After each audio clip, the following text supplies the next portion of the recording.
the Office for International Student Services. Hi, everyone. Hopefully you can see me. I see Shelby. But I am Dr. Danielle Brooks, and I serve as the Assistant Dean for Diversity and Inclusion. And I pretty much oversee the daily operations of our department, as well as work with Shelby when it comes to our program creations and execution of our programs. And we are the primary support for all students who identify as some type of minority or any other marginalized group.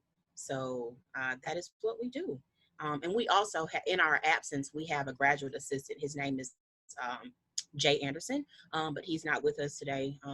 But he will be back in the fall, so hopefully you all will get to meet him in the fall.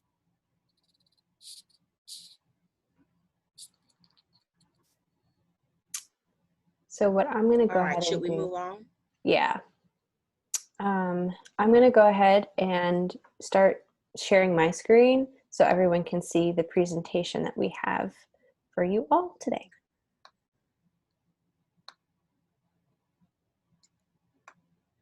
Okay, can everybody see it? Just like a quick head nod. Yes, okay, great. So I'll go ahead and defer to you, Dr. Brooks. All right, sounds good. So if you can move to the next slide, Shelby. Sure.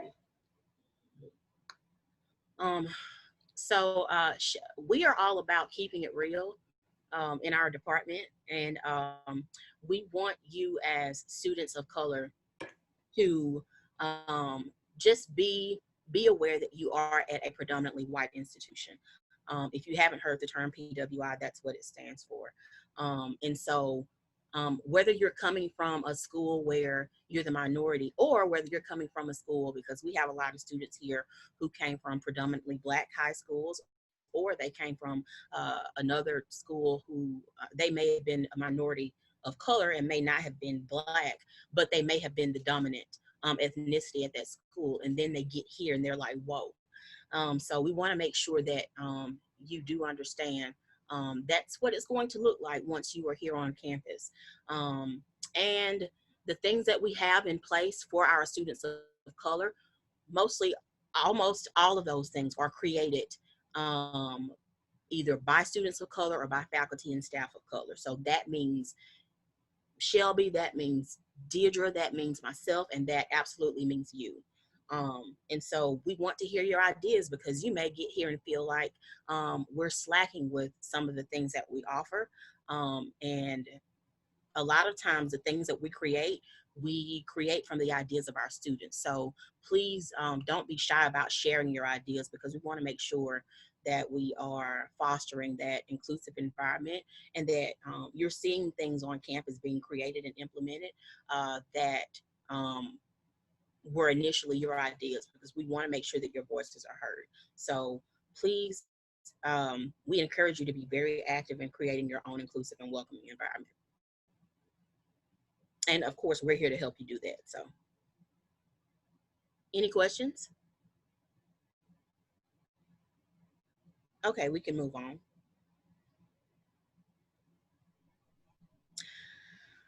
So the Black Faculty and Staff Organization, did someone say something? No, I just coughed, I'm sorry. Oh, it's okay. So our Black Faculty and Staff Organization is actually, right now, it's the only current affinity group that we have for faculty and staff. But we have been trying to encourage other faculty of staff who identify as minorities to create their own affinity groups. That way they can connect with other students who identify with other minority identities as well. And so we can have other affinity groups that we can partner with to do some co-programming for our minority and marginalized students. But as of right now, we only have BFSO. And Deidre, Shelby, and I are both active in Black Faculty and Staff Organization. And so BFSO, it not only serves as a safety net and a support group for the Black faculty and staff here at ATU, because of course There are not many of us either, but it not only serves as that support group for us, but BFSO also does its level of programming and a number of programs for our Black students as well. And a lot of times BFSO teams up with the Department of Diversity and Inclusion to do some of our programs throughout the year. But BFSO's signature program is called the Early Arrival Program, EAP.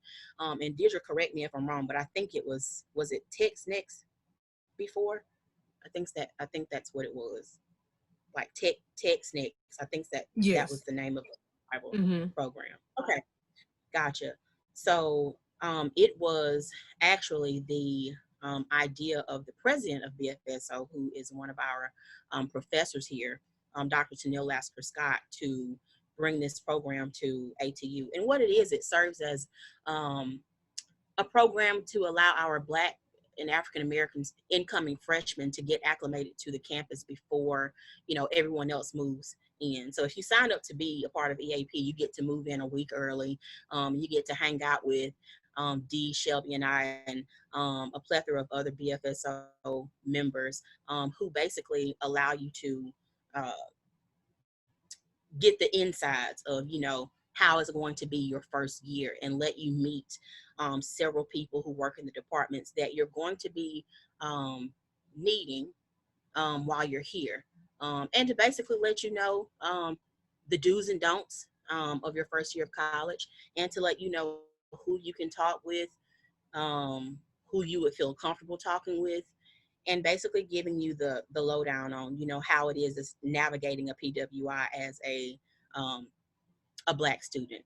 So I encourage all of you to sign up for that. I don't know how that's going to work this year because of COVID-19. But usually this is around the time when Dr. Lasker Scott starts to try to recruit for that. So I haven't spoken with her about how that's going to go. I don't know if you've heard anything, Dee, but if they're doing it in any way, whether it's physical or virtual, I would encourage all of you to sign up for that, because it will definitely be an advantage for you going into your first year at ATU. So. We haven't decided what we were going to do yet, but as soon as we meet to make a decision on if we even have the availability to do that this year, then we will definitely start reaching out to students. And is it Marcus or Marquise? Marquise. Marquise, I have your name written down, and so to let me know that you are interested. And so if we are able to do the early arrival program again this year, I will definitely make sure that you're included. I was gonna say I'm also in choir, and I think because I know some of us choir kids and band kids move in early as well, so that would Yes. probably help me out too. Yes, it might be if because you're in choir moving in early, your schedule might be a little bit different, where you might not maybe be able to completely participate in the early arrival program, but we can definitely work with you, and the events you are able to participate in, we will definitely be happy to have you. Okay, good. Yes, if we are, like I said, once we get the go ahead and have a plan together, we will start sending out emails, and so I will definitely be sure to look you up and get your email address so that you're included. Thank you. You're welcome. All right. And also that last bullet point is talking about additional co-programming, where we do some things in conjunction with BFSO. And if you stick around and you follow us on our social media, as well as go to our website, which is atu.edu/diversity, you will see all the different programs and events that we have coming up. And you can read the description of the events, and it will tell you if we're doing that event in partnership with another department or another organization such as BFSO. We've done some pretty cool things in the past, and looking forward to the Department of Diversity and Inclusion doing the same going forth. So next.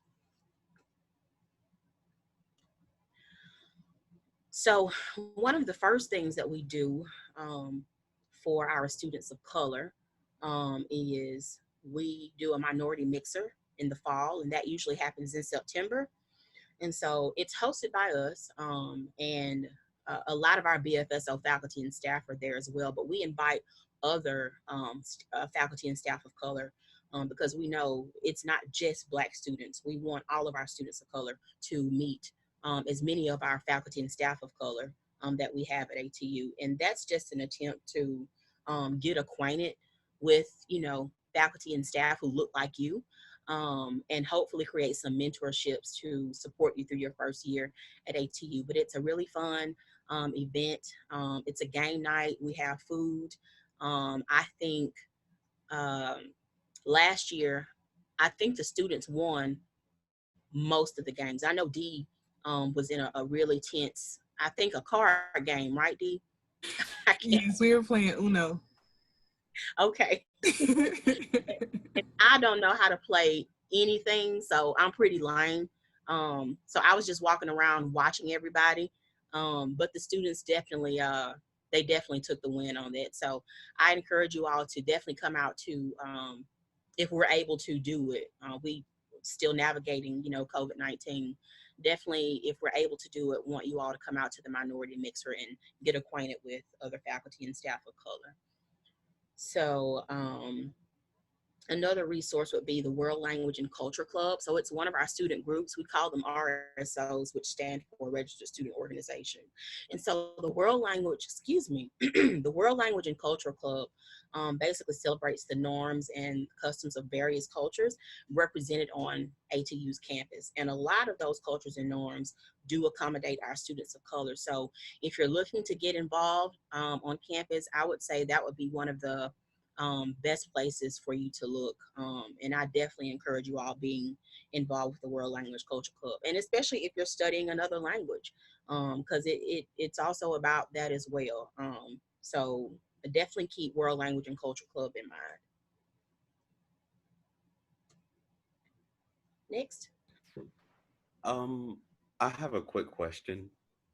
Okay. Okay, so do y'all also encourage students of color to get involved with like student government? Because I'm very interested in student government on campus as well, as like in Yeah. conjunction with these as well. Because at my high school, I was the class representative, and I just really want to do something like that again. Sure. Okay. Absolutely, we encourage that. So our SGA, it's a pretty I'm hoping it's going to be a pretty diverse team this year.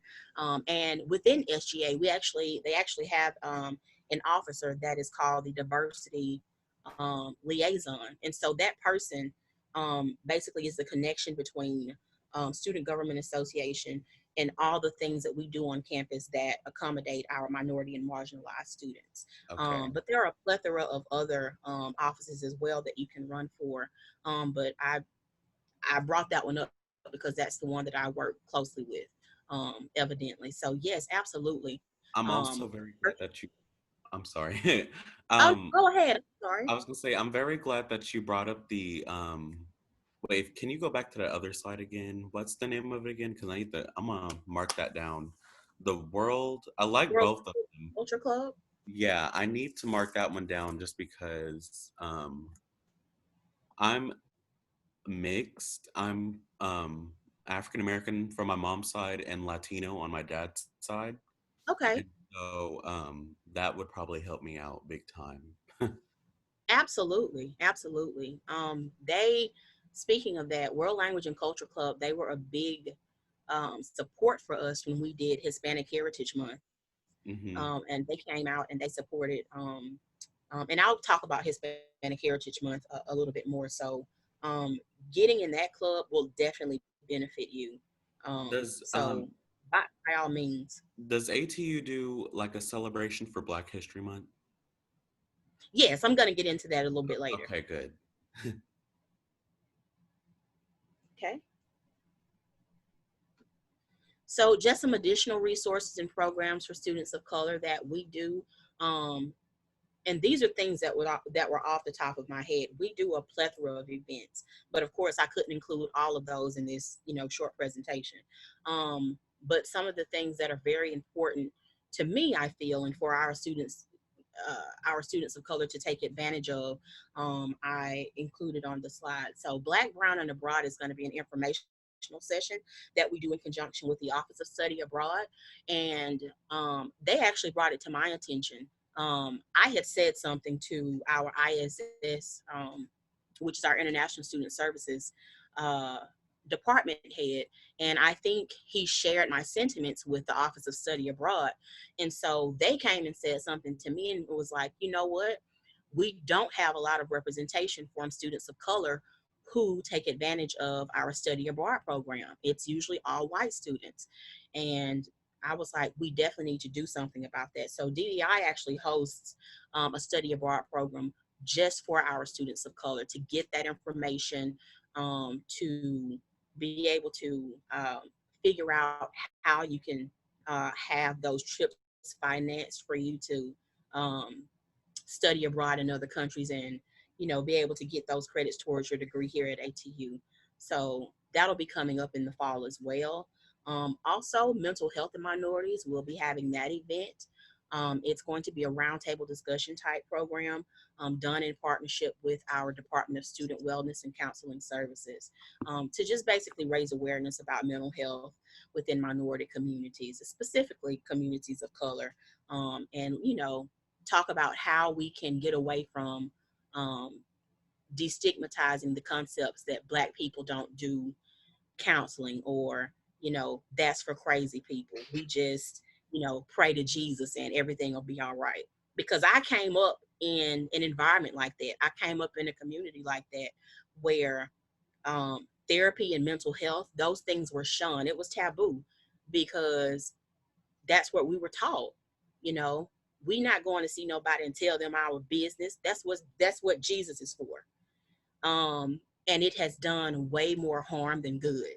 And so I want to encourage you all to uh, understand that mental health is definitely mental wealth, and it's wealth in so many other ways as well.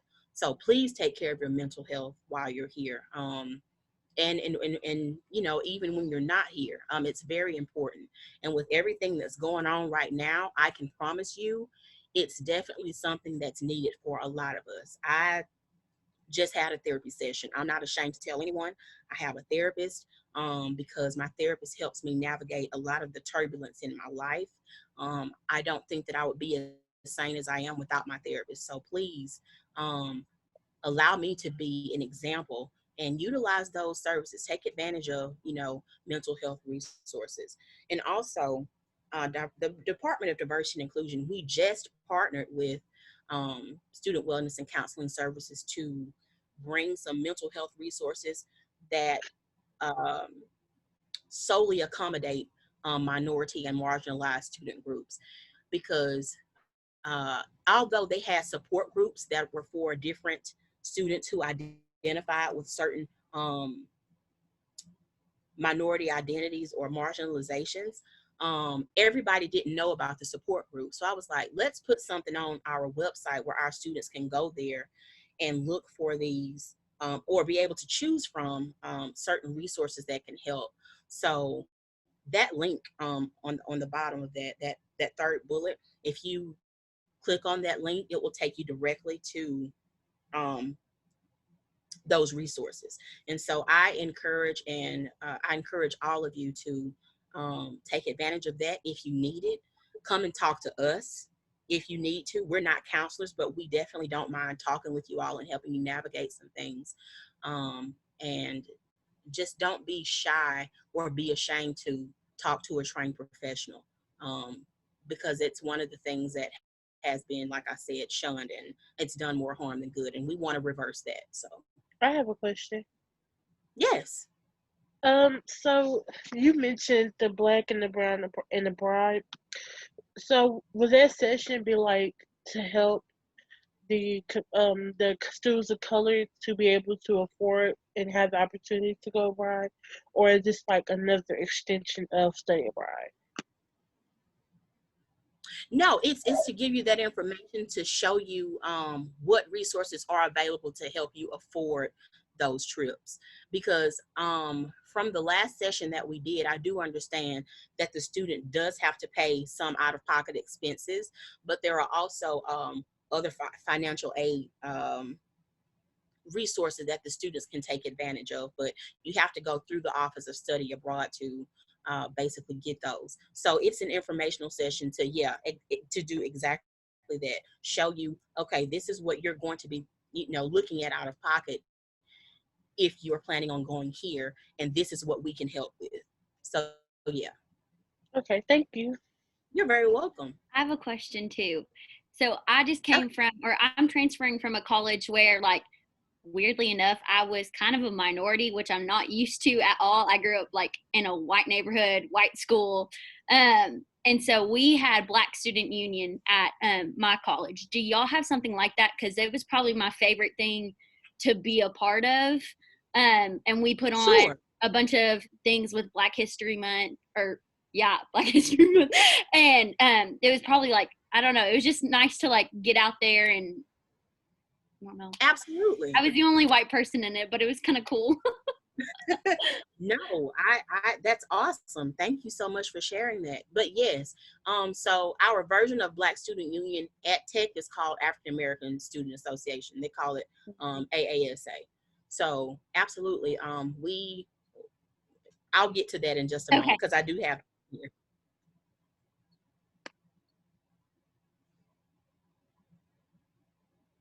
Okay. All right.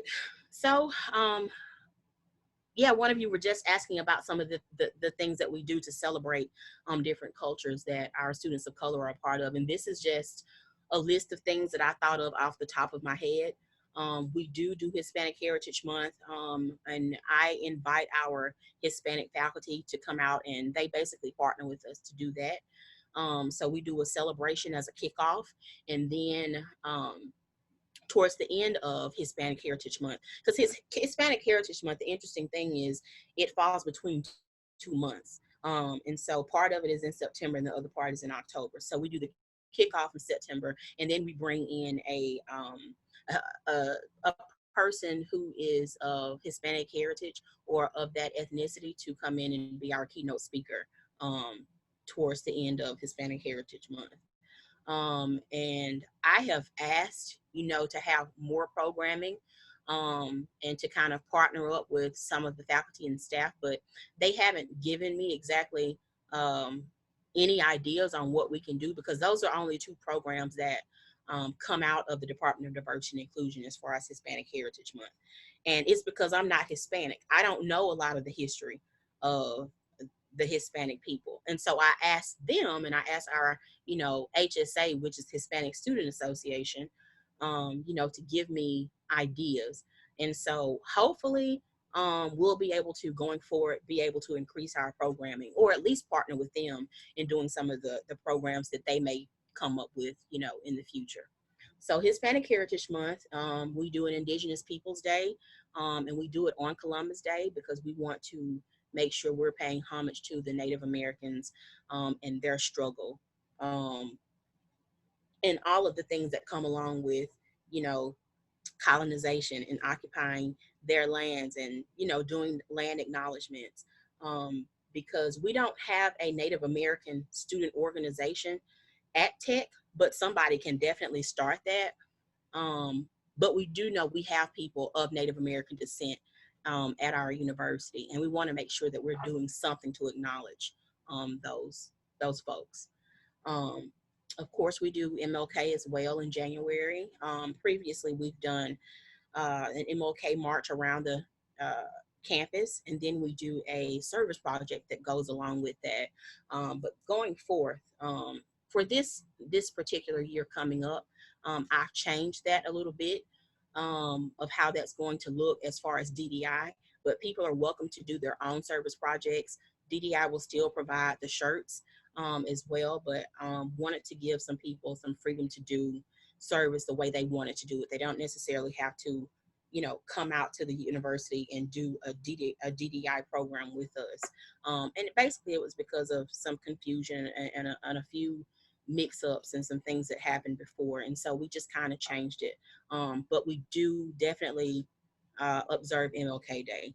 And we do a plethora of programs during Black History Month, or we have, because it's not that I value Black History Month or I think Black History Month is, better than anybody else, but I'm Black, so I know my history more than, any other ethnicity. And so I can come up with a lot of other programs that accommodate our African American and our Black students, because I have that knowledge.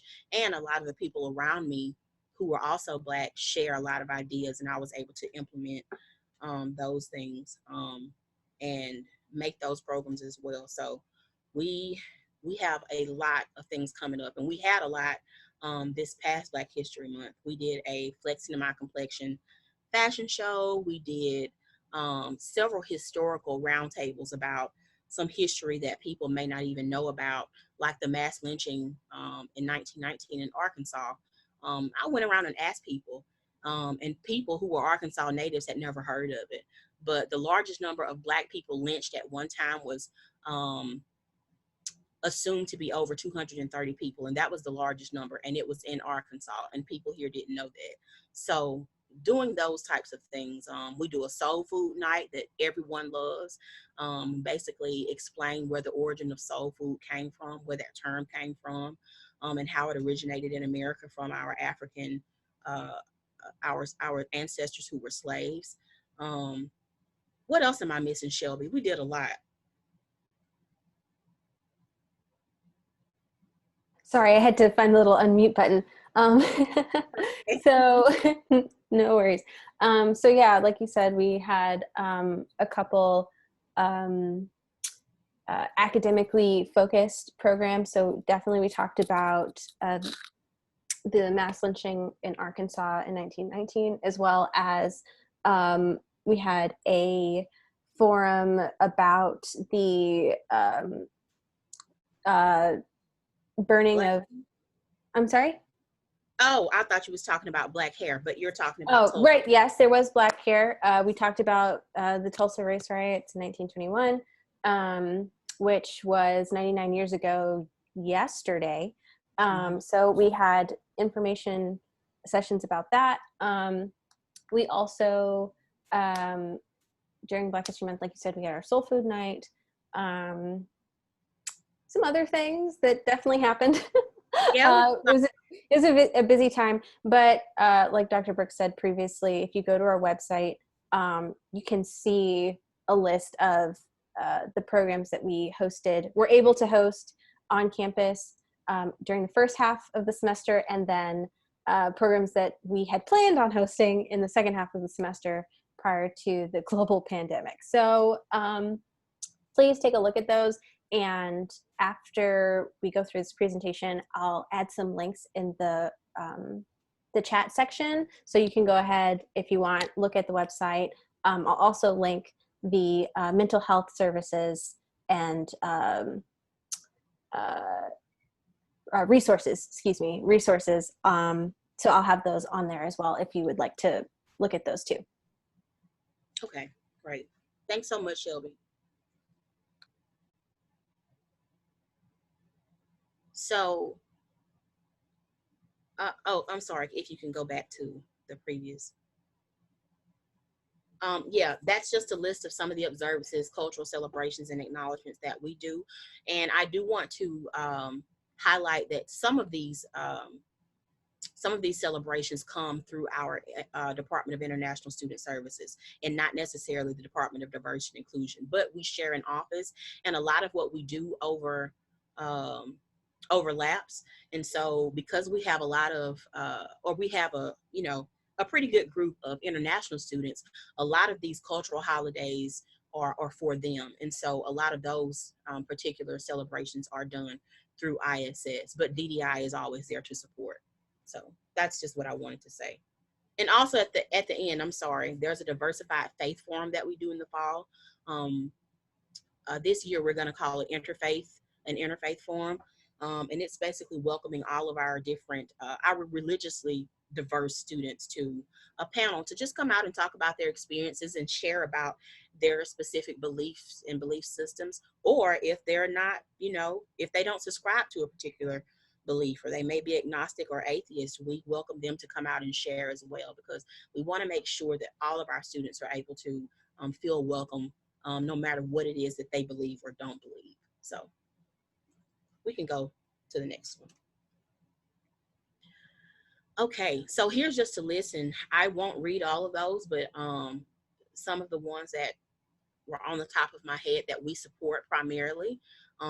These are RSOs for students of color, and hopefully you all see some things on there that you are interested in being a part of, because we'd love for you to get involved with our student organizations. So all of our student orgs are based out of the Department of Campus Life, but the ones that cater to minority students, or the ones that cater to students who have some type of marginalization, we try to be the primary support for those organizations, and you have those listed here. So AASA at the top, we have Hispanic Student Association. We've talked about the World Language and Culture Club. We have a Saudi student club that some of our Saudi students started. Muslim Student Association, Chinese, and it goes on down. And we have several Christian organizations, because I know that where we are, the dominant belief is Christianity. And so I didn't want you all to think that, you know, we don't have those, because we do. We have a plethora of Christian ministries on campus. And of course, color serves no factor in any of that. United Black Consciousness is actually right now, United Black Consciousness is a defunct organization, but any of you can start it back up. I do know the student who founded that particular RSO. He's since graduated, and most of the students who were in it also graduated as well. And so sometimes when that happens and there's no one else to take over and, you know, lead the organization on, then it will become inactive. And that's okay. It just takes, you know, someone else who wants to say, hey, I know we had this organization on campus, I would like to revive it. And you just go to the Department of Campus Life, and they'll allow you to do that. Envy Me is it's a new organization started by some of our students who attended our early arrival program last year. And it's actually a fashion and model. It's a model and fashion design organization started by Black students who are studying fashion design. And so they didn't see it on campus, and so they created it, and I thought that was very cool. And that's a list of some of our other RSOs that particularly are filled with students of color. And that also lists the 3 NPHC organizations that we have, so our Black Greek lettered organizations. And we have 3 of those, and they serve as the only multicultural Greek organizations that we have so far. So, all right, and so on that list, if you did not see an organization that you thought was for you, we want you to, by all means, create one yourself, because you are welcome to do that.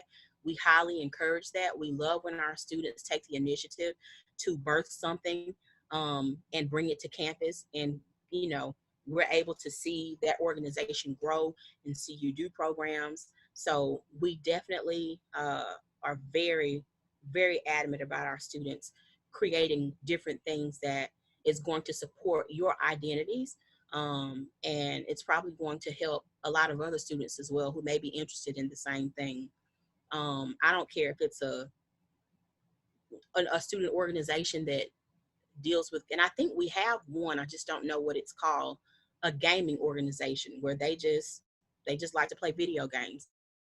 It doesn't matter. Whatever it is that you want to do, as long as it's a benefit to you and other students on campus, you shouldn't have a problem with creating that organization. And we will definitely stand behind you in doing that as you make your, you know, request to the Department of Campus Life. So, all right, and that pretty much is our presentation. Do you all have any questions for us?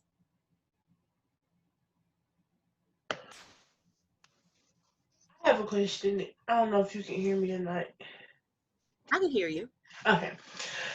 So I was a president of the diversity action team in my school, and we was doing like exposed to bring awareness to certain like certain months. So like for the feminist month, we had speakers come from like different organizations to speak about like to bring awareness of what women faces, and then we like had it was like a different type of environment for everybody, that way they can feel welcome. So I was wondering, do y'all also do like events like that?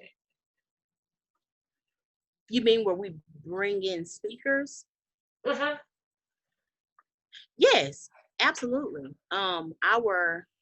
We definitely do bring in speakers, or we may partner with another department or division who may want to bring in a speaker who's doing some type of uh, diversity initiative. Um, I can't remember. I think it was through the Office of Student Success. Is that right, B? We had a diversity speaker series where they would bring in different speakers. Yes, under the Office of Student Success. Okay, gotcha.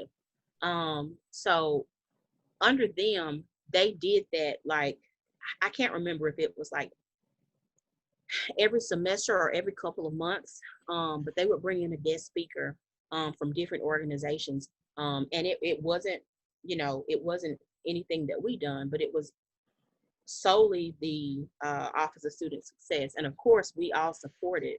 And they would bring in these different speakers that would speak on different aspects of diversity and inclusion or different aspects of social justice. So absolutely. And then for us, we always bring in a speaker for Black History Month. We bring in a speaker for our Hispanic Heritage Month.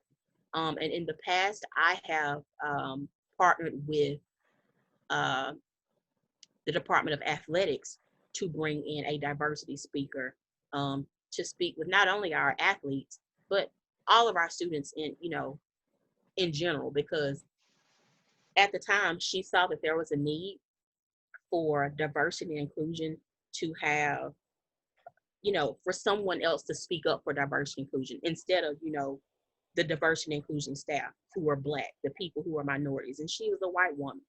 And for her, that was an attempt to get people to understand that um, this is who we need to see voicing these issues.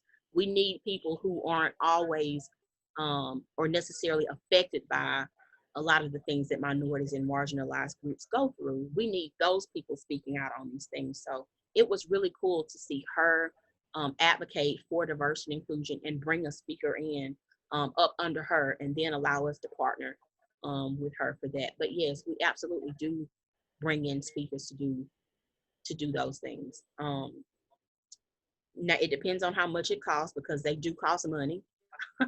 And going forth, it's kind of there are a lot of uncertainties with everything dealing with COVID. Schools have taken so many financial losses, and of course, businesses around the country and the globe have done the same things as well. So it's definitely going to affect how we look at bringing in people in the future, because they do come with the price. You have to pay those people for their services, and rightfully so. We do understand that, but we do like to have outside um, entities or outside individuals come in and speak with our students regarding those initiatives. So yeah, you will definitely see that. Thank you. You're welcome. Are there any other questions? Um, at my school, we recently just did our first Black History Month celebration. We recently got African American history as a class that we can take now here at my high school, and it filled up very quickly. I'm from Conway, by the way, so I'm talking about Conway High School. Okay. I mentioned that. And I was the student assistant for that whole celebration because it was done through our teacher who teaches African American history, and he set me as the student assistant for that. And it was very good. We had a really good turnout, and the school itself was very involved in it. Great. So like people from the history department did stuff, and then people from the art department did stuff, and then we had music kids to do stuff, and then we also had culinary arts here because we have a career center, and at the career center they have like different things that get people ready for the workforce, and we have culinary arts here, so they did something, and then um, we had our step team do something, and I was just wondering, it was we the way we had it set up was kind of like a museum to educate those who don't know anything about Black history. Mm-hmm. Um, it was set up as a museum to help educate them, and I was wondering if like something like that could happen here at ATU. That is a great question. um, I think something like that needs to happen at I can. ATU. So would it be possible that like, I could start something like that to happen? I think so. I absolutely think that would be something that would be great for you to start. It would just, depending on what type of funding you're able to get, I know that you can go to the gold cabinet that we have, which basically funds different programs that our students want to put on. So Hmm. I think that would be great. Where I came from, we had something like that called a tunnel of oppression. Um, and I came from Oklahoma State University. And so we would put that program on, and it was basically kind of just what you said, like a museum, but it was a tunnel, and it basically educated people on the different, how the different systems of oppression have affected, minority people over centuries. And so I definitely think that's something that's possible to do. Oh, It would Uh, just take, a lot of us to be on board with that. And I don't think you would have any problem getting support with that. I You was gonna definitely say, have my support. So I was thinking absolutely. about you said start being able to start up a group, and maybe I could probably start up a group specifically for that. So like it's kind of like starting up a little Yeah, committee because we started planning for our Black History Month thing. We started planning for it really on the first day of school because he told us sure. about this. He told us about it, and of course, we were still waiting for approval to do it and stuff. But he told us, my teacher told us, he was like, "Well, we're still waiting on approval to do it, but we might as well get started because I have a feeling that they're obviously going to go ahead and approve it, and we can get the ball rolling on it. And so maybe I could try to do something like Absolutely. I would encourage you to allow that committee to be its own RSO. Just go through campus life and tell them what you want to name it and what the purpose of it is. And that's something that you could do every year as an RSO, specifically for just for that particular program. I don't think it would be an issue. that. Okay, I want to show something real quick that was also featured in this history celebration. We um, we also, for the art students, we had to do portraits of famous African Americans from history. We had a list to choose from, but I feel like you should be able to do whoever you felt like doing, as if they made some type of contribution to, to American society in some way, shape, or form. And we did artwork like this portrait. I don't know if y'all can see that, but it was all or most of our drawing or art classes that did something like that, and I was wondering, do you think we could get like something like that? Like if I could go and like talk to maybe some people in the art department In the art if they could department, possibly try to help us out with that, because I mean I thought this was yeah, kind of cool to have. absolutely. Yeah, We had a having faculty. I'm uh sorry. portraits that and like these portraits a lot of time to make. Sure. Oh, I'm no, sorry, you're keep breaking going. up. You're breaking up. Can you hear me? I'm saying, yeah, I can hear you. Yeah. Can you hear me? Okay, I can hear you now. But Okay, yes, was I? okay. But yes, I do feel like you can definitely get support from the art department. We had a faculty from the art department who came to some of our Black History programs that we've done this year, who wanted to partner with us with some other things. But unfortunately, COVID-19 kind of, you know, put a break on that, because we had in the spring, we would have had a program called Diversity on Display. And that would have been in partnership with some faculty from the art department. And so they're always looking for students who want to take the initiative to do things like that.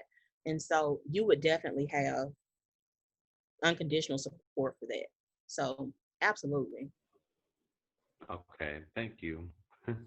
You're Hey, very Dr. Brooks. welcome.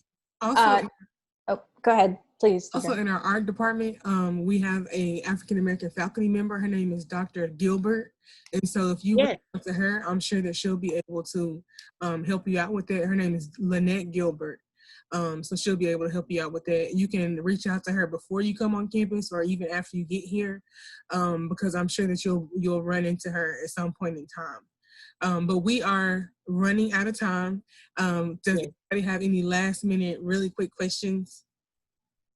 I put in the chat the email address as well as the website for the Department of Diversity and Inclusion. And so any other questions that you might have specifically for them, you are able to reach out to them through their email address, or if you find their email address, you can talk to them online through, you can find their office email address as well as their phone number on their website. So any questions? I was just gonna say, y'all please follow us on our social media, Facebook, Instagram, and Twitter. We're at ATU Diversity. Nice. The last thing I wanted to say is don't forget to, I know some of you all have been hearing this several times this week. We will be sending out an email at the end of this week detailing information about our app that we will be releasing at the end of this week. It's a way for you all to stay engaged with us and with each other. So make sure that you follow that app at the end of the week when you get that email address. But I will go ahead and let you all go so that we can get to our next session. I'm so happy that each of you have joined us today. And like I said, any questions that you all may have for us in the admissions office or even for the diversity and inclusion, you're able to reach out to us that way. So thank you all for joining us. Thank you so much, everyone. Bye. Thank you so much. Bye, y'all.